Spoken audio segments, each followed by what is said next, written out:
So GATE 2021 question 40. So we have a sample size of 3. So X will take two values, -1 or +1, right?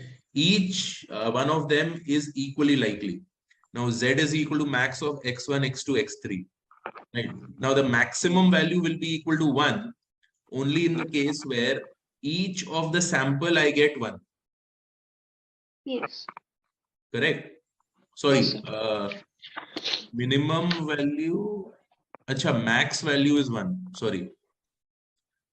Max value is 1. I will get.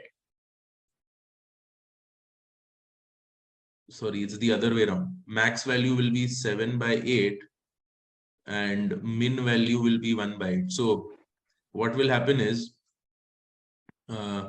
if each one of them gets the value -1, then the max of -1, -1, -1 will be -1. So -1, it will be basically this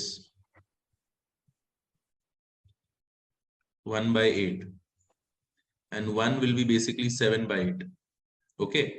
Because max value, I will get it as 1 if any one of them is equal to 1. Got it? Yes, sir.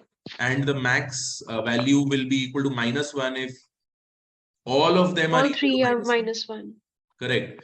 So now what will happen is, what will be the expected value of Z? Then you just find it out. So 1 multiplied by 7/8 -1 multiplied by 1/8. This will come out to be 6/8. 3/4. So that is 3/4, which is equal to 0.75. That's all.